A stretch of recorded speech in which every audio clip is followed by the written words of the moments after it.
पिछले वीडियो में हम लोगों ने जो है पोषण में विटामिन्स के बारे में पढ़ा था। इसमें हम लोग जो है पाचन क्रिया या मनुष्य में पाचन की क्रिया कैसे होती है उसके बारे में पढ़ेंगे। पाचन क्रिया सबसे पहले हम लोग जान लें पाचन क्या है। पाचन का अर्थ है जल में अघुलनशील पदार्थों को जो है भोज्य पदार्थों को घुलनशील अवस्था में बदल कर जो है अवशोषण के योग्य बनाने की क्रिया को, जिससे कि वह रुधिर के माध्यम से पूरे शरीर में संचित हो जाए या अवशोषित हो जाए, अवशोषण के योग्य बनाने की क्रिया को ही पाचन कहते हैं। तो पाचन में मनुष्यों में पाचन की बात हम लोग कर रहे हैं। मनुष्य में पाचन क्रिया के लिए या उच्च श्रेणी के जंतुओं में पाचन क्रिया के लिए आहार नाल होती है। एक विशेष जो है कह लीजिए तंत्र होता है जिसे आहार नाल कहा जाता है। आहार नाल जो है मनुष्य में मुख गुहा से लेकर के मल द्वार तक, मुख गुहा से लेकर के मल द्वार तक ये फैली हुई होती है और यह लगभग 8 से 10 मीटर तक लंबी होती है और कुंडलित नली के रूप में होती है। आहार नाल लगभग 8 से 10 मीटर तक लंबी जो है यह कुंडलित नलिका होती है। इसे निम्न भागों में या निम्नलिखित भागों में बांट दिया जाता है। मुख या मुख गुहा, इसे मुख या मुख गुहा। दूसरा है ग्रासनाल या ग्रसनी, इसे हम लोग कहते हैं। नहीं, ये ग्रासनाल या ग्रसनी। मुख गुहा के बाद यही जो है ये ग्रसनी वाला भाग होता है। इसके बाद ये लंबा वाला भाग जो है ग्रासनाल है, ग्रासनाल। इसके बाद आमाशय, आमाशय के बाद आपका आता है छोटी आंत, ये छोटी आंत और बड़ी आंत। फिर जो है मलद्वार। तो ये कह लीजिए 6 भागों में आहार नाल हमारी 6 भागों से मिलकर के 6 अंगों से प्रमुख रूप से बटी हुई है या मिलकर के बनी हुई है। मुख या मुख गुहा, दूसरा ग्रसनी, तीसरा ग्रासनाल, चौथा है आमाशय, पांचवा छोटी आंत और छठी है बड़ी आंत। तो ये 6 भागों में बटी हुई है। मुख या मुख, तो हम लोग पहले यहाँ देख लें। मुख या मुख गुहा में जो है कि आपके दांत, किसी भी भोज्य पदार्थ को हम लोग जो है मुख गुहा में ही ले जाते हैं। पहले भोजन को मुख में लेते हैं। तो यहाँ हमारे जो है दोनों जबड़ों में दांत स्थित होते हैं मुख गुहा में।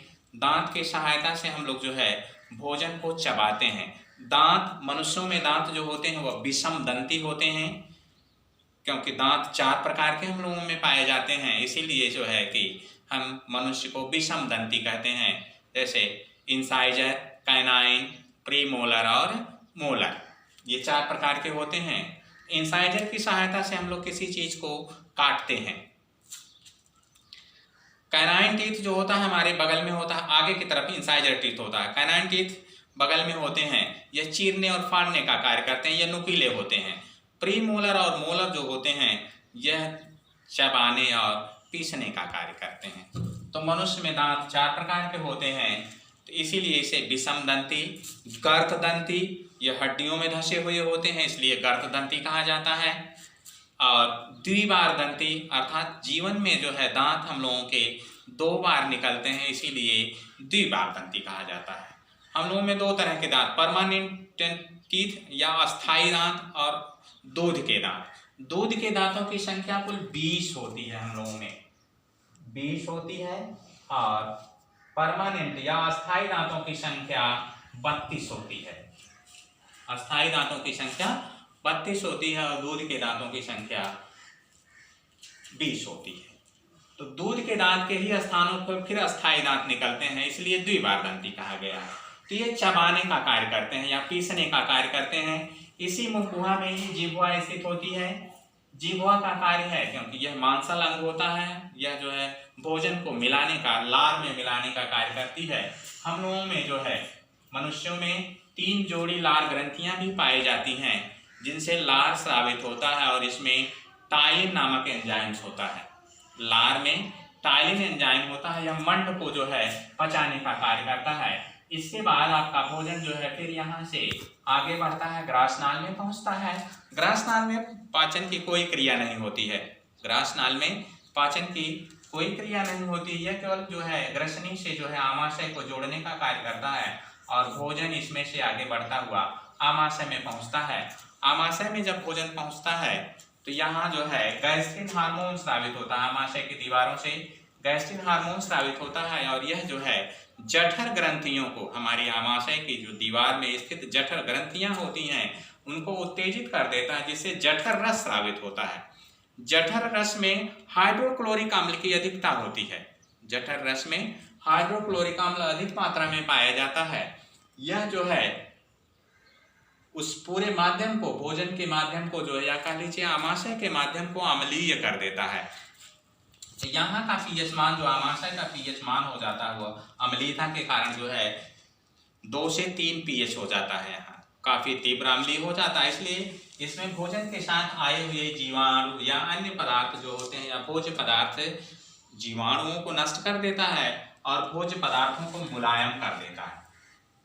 और इसमें जो है एंजाइम्स कुछ स्रावित होने लगते हैं। जठर रस में एंजाइम्स भी होते हैं, प्रोटीन पाचक एंजाइम्स जो है पेप्सिन होता है, वह पेप्सिनोजन के रूप में होता है, तो जो है उसे हाइड्रोक्लोरिक अम्ल के प्रभाव से वह पेप्सिन में बदल देता है।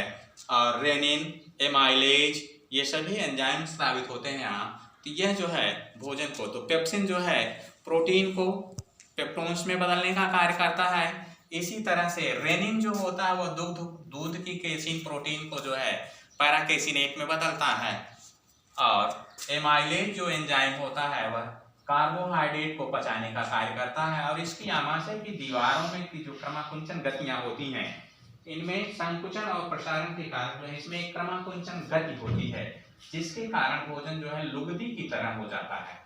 और वह भोजन अब जो है यहाँ से फिर इसी आमाशय का जो अंतिम सिरा होता है, इसे पाइलोरिक भाग कहते हैं, और यहाँ एक वाल्व होता है जो भोजन को आमाशय से आगे छोटी आंत में तो जाने देता है लेकिन वापस आमाशय में आने नहीं देता है, तो इसे पाइलोरिक वाल्व कहते हैं। और यहाँ से भोजन आगे बढ़ता हुआ छोटी आंत में प्रवेश करता है। छोटी आंत में जो है आपकी जो भोजन प्रवेश करता है, और यही जो है छोटी आंत हमारे 3 भागों में बटी हुई होती है। अग्रांत, जिसे अग्रांत कहते हैं या डियोडिनम कहते हैं, दूसरा भाग है उसका मध्यांत्र, और तीसरा है शेषांत। तो ये 3 भागों में बटी होती है।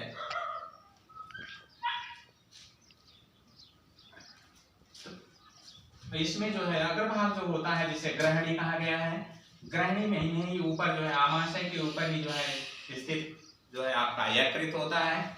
यकृत जिससे पित्तरस का स्राव होता है, जो पित्ताशय में इकट्ठा होता रहता है, तो पित्ताशय से पित्तरस जो है ग्रहणी में पहुंचता है। और अब यहाँ के जो है छोटी आंत में जो भोजन पहुंचता है उसके माध्यम को क्षारीय बना देता है।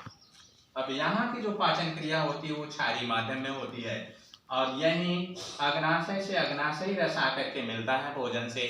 और इसमें अग्नाशयी रस में आपके तमाम पाचक एंजाइम्स होते हैं, जैसे ट्रिप्सिन है, काइमोट्रिप्सिन है, लाइपेज है, एमाइलेज है, ये सभी पाए जाते हैं।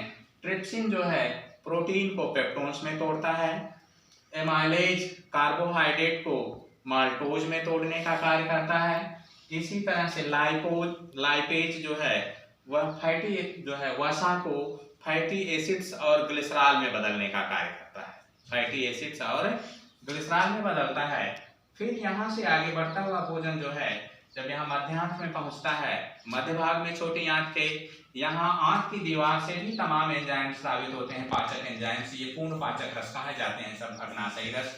और छोटी आंत की दीवार से जो स्रावित होने वाले आंतरिक रस है, ये मिल करके ये पूर्ण पाचक रस बनाते हैं। और इसी में जो है छोटी आंत में ही आप भोजन का जो है पूरा का पूरा पाचन संपन्न हो जाता है। इसके बाद आपका छोटी आंत का जो अंतिम भाग बचता है, जिसे इलियम कहते हैं, या कह लीजिए अंतिम भाग, इसमें जो है भोजन पचे हुए पोषक पदार्थों का अवशोषण होता है। और इसके बाद जो शेष पदार्थ, अपचित पदार्थ बचता है, वह बड़ी आंत में प्रवेश करता है यहाँ से। और बड़ी आंत भी 3 भागों में बटी हुई होती है, सीकम, कोलन और रेक्टम। बड़ी आंत भी 3 भागों में बटी होती है, सीकम, कोलन और रेक्टम।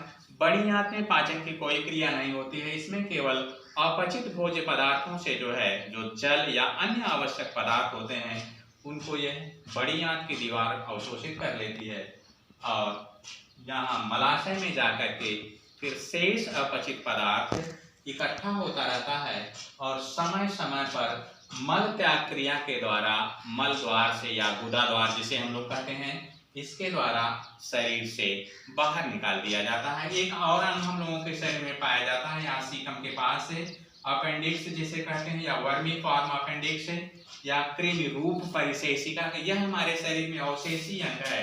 यह जो है, इसमें किसी प्रकार का कोई पाचन नहीं होता है। दुर्भाग्य से अगर किसी में जो है कि कोई बीज या कठोर पदार्थ इसमें जो है अपेंडिक्स में अगर पहुंच जाता है तो वो सड़ने लगता है, पचता नहीं, क्योंकि ये हम लोगों में इस अंग का हमारे शरीर में कोई कार्य नहीं है, तो वो सड़ने लगता है, जिसके कारण यहाँ दर्द होता है और इस हम लोग कहते हैं कि अपेंडिक्स हो गया है और इसका एकमात्र इलाज होता है इसको काट के निकाल दिया जाता है।